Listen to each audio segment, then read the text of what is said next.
Welcome to the Boosted Volunteer Podcast. We share the stories of dedicated Booster Club volunteers and the tools and strategies they use to run successful booster clubs. We also have sought-out experts on fundraising, volunteer management, and running nonprofits to share best practices. Hosted by Robin Eisler and Evan Eisler, you won't want to miss these great episodes that will help you run your booster club like a champ. Hi, I'm Robin Eisler. Welcome to the Boosted Volunteer. Today, I wanted to dive into the complex relationship between the coach, band director, or program director, and the booster club. We get a lot of questions about this, usually on the down low at Booster Hub, and I see it on a lot of forums and email things. So it's a topic that I wanted to do personally and just dive into how to manage this relationship, ways to keep this a positive relationship, and also some pitfalls to watch out for.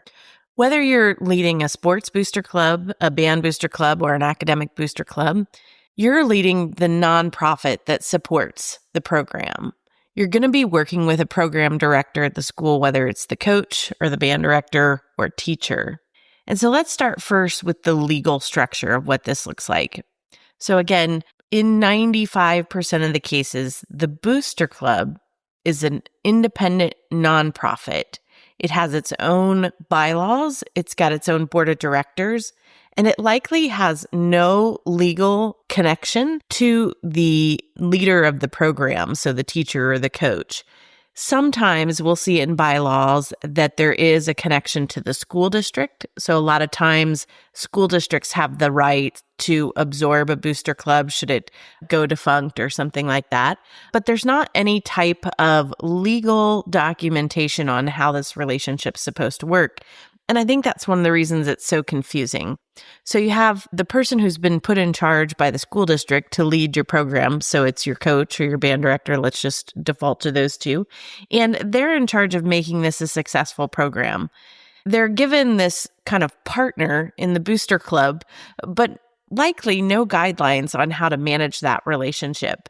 And to make things even more complex, over the past decade or so, funding for a lot of these programs has shifted out of the school district and into the booster club, making the booster club even more powerful, but yet we have no definition of how these roles are supposed to work. So let's start with, should the program director, and let's include coaches and band directors in that, should they participate in your board meetings at your booster club? And the answer to that is absolutely. They should be a non-voting participant in your booster club meetings. They should give committee reports. They should give an update on the program and what's happening. They should help steer the budget, but they shouldn't be a voting member. And that's because there are times when things you're voting for in the budget of the booster club would have an impact on that person directly. And so you don't want to have any interference or risk of conflict of interest. But you do want them to participate. They should be an active member. They should know what's going on in the booster club.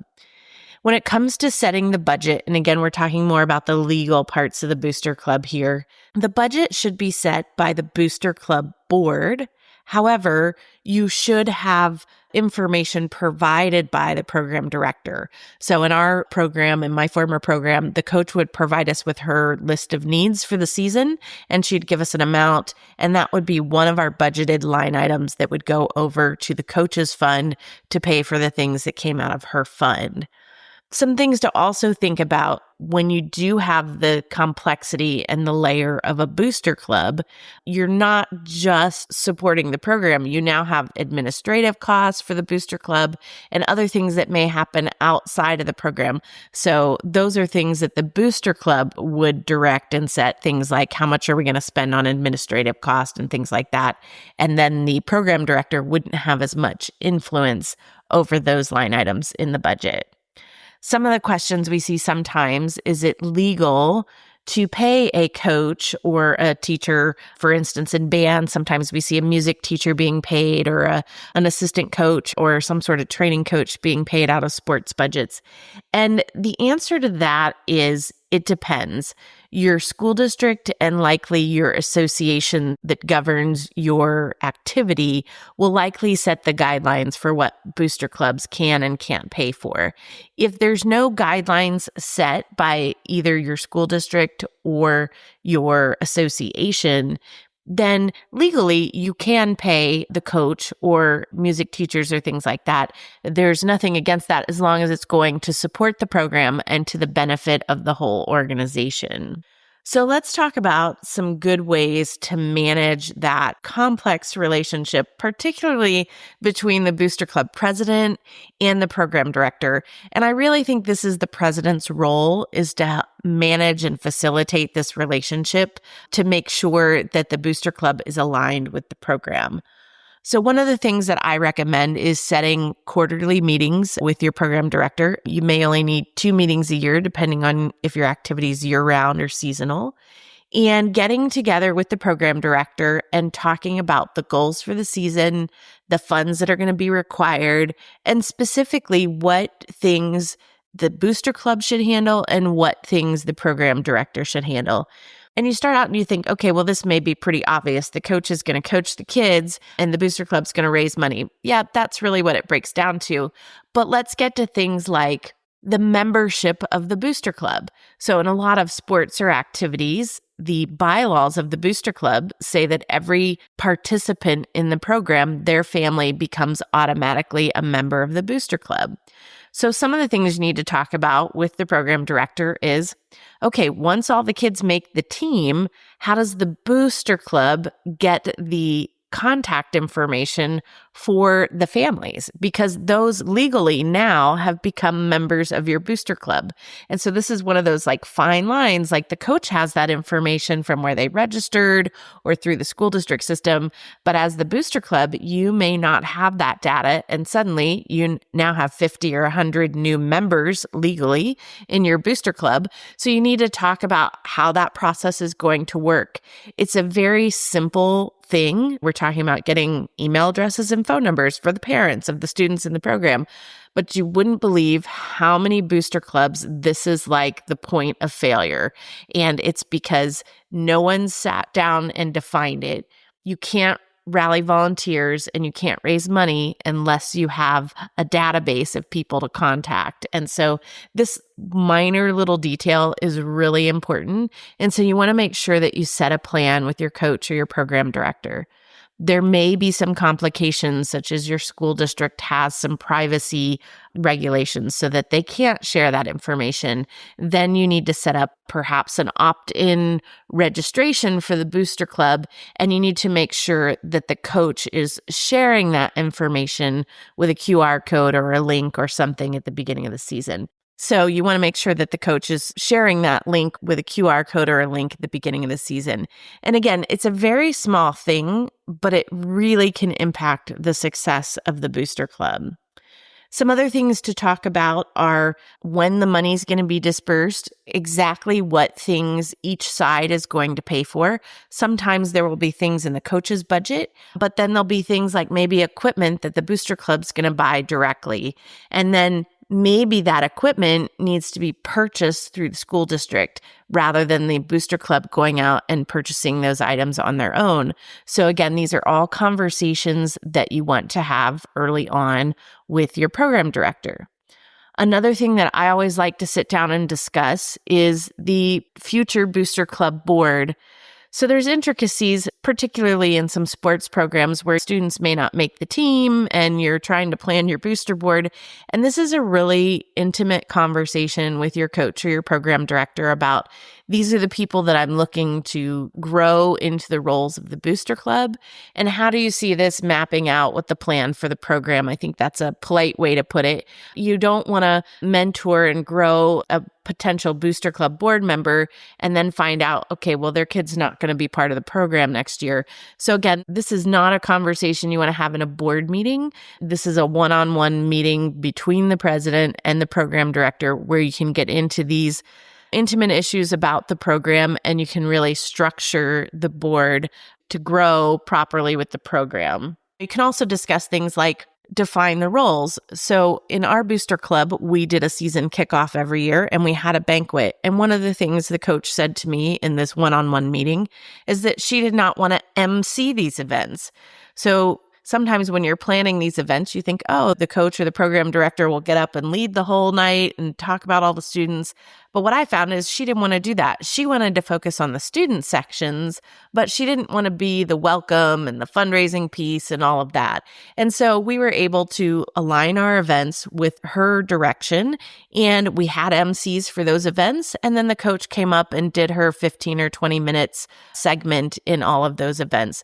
So you want to walk through all the events that you have for the season and down to your fundraisers. Talk about the fundraisers you're going to do. How will the coach participate? Will you get some time with the students or the athletes to present the fundraising activity? And how can you work together with the coach to make those successful? I think another thing that is really important is representation of the booster club. So a lot of coaches, they're head down, they're in their activity. And let's be honest, our coaches and our teachers, they're really public servants, right? They are dedicated to these roles. They work 15-hour days and drive school buses at night to move kids sometimes. And they're passionate about the program and they're really dedicated. So sometimes they forget or they're remiss about there's a whole group of volunteers over here working and they need some things. They need some access and they need some tools to be successful. So I think it's important to remind the coaches and the program directors about the things that you may need.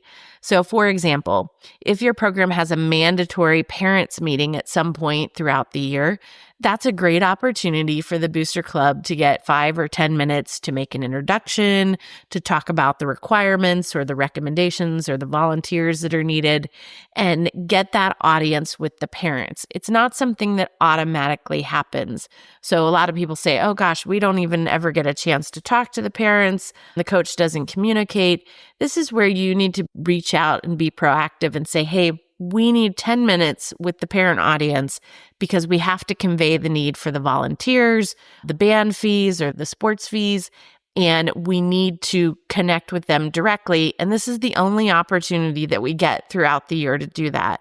And I think if you communicate that need over to the coach or the program director, they're much more likely to dedicate the time to you. I know in our program, in the first few years, we did not have that time at the parent meeting. So I started talking to our coach about it and saying, hey, I need 5 minutes. I need 10 minutes just to talk about the Booster Club programs. And sometimes it's odd, like our Booster Club used a different communication tool than our program did. And so unless we got the parents to know there were 2 communication tools, we might not be able to connect with a lot of those parents the whole season. And so just giving them that 5 or 10 minute opening session and saying, this is the Booster Club. This is how you connect with us. Here's our information. Here's who we are. Sometimes is helpful. This is the name that you see on the email. Can really open a lot of communication channels between you and your parents. And so just make sure you're coordinating with your program director to get that time.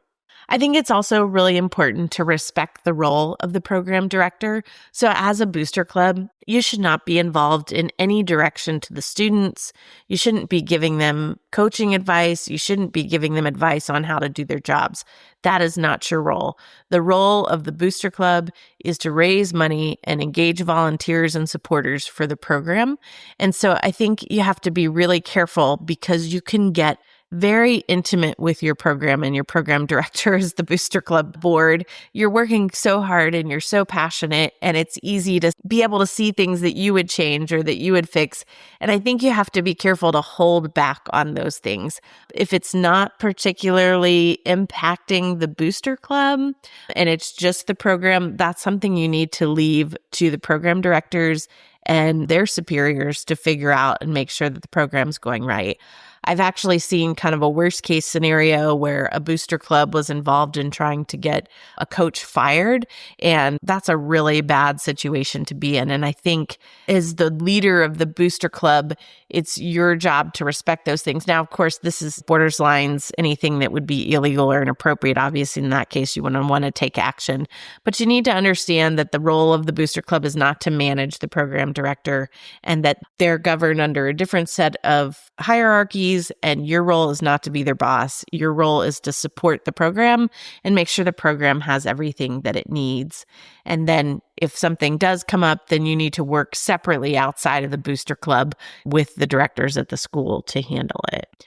And then I think most importantly, when you're working with the directors, and this can be hard, right? You're leading the program, you're out there being the number one fan of your program, and your kid's not playing right now. So it's really hard to wear both hats. You've got to be out there and be the champion of the program, even though you're a really mad parent about things right now.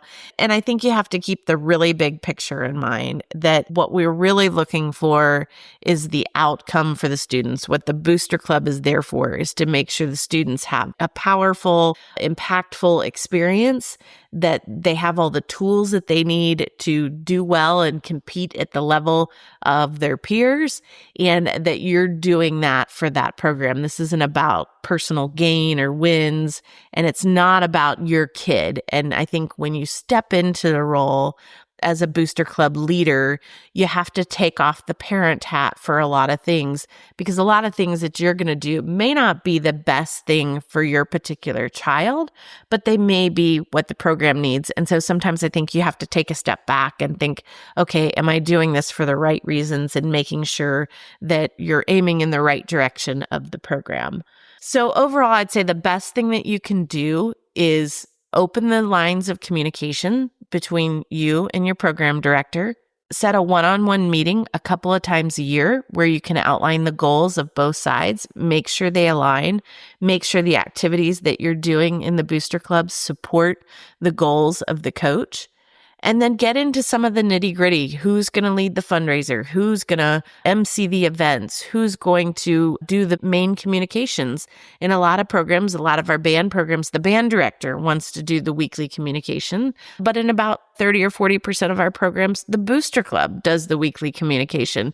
So these are really good points to sit down and break down with your program director and have the discussions, so that you know exactly what they're planning to do and they know what you're planning to do. And for the success of the program, it really puts things on the right track for the whole season.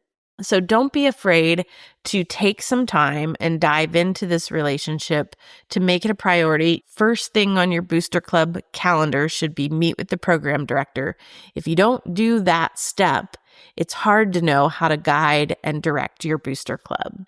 So just wanted to share this intimate conversation today here on the Boosted Volunteer. I hope that you have found it helpful.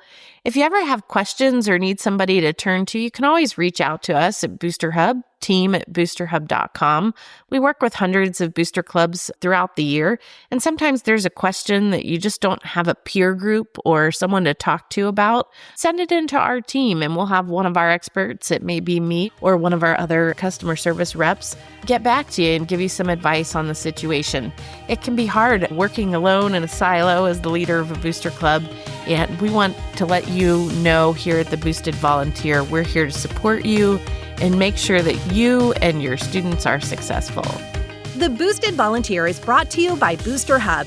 To find out more about Booster Hub and how our app can help you improve communications, increase engagement, raise more money, and manage your Booster Club responsibly, visit www.boosterhub.com. And then make sure to search for Booster Club Podcast in Apple Podcasts, Spotify, and Google Podcasts, or anywhere else podcasts are found. Make sure to click subscribe so you don't miss any future episodes. On behalf of the team here at Booster Hub, thanks for listening.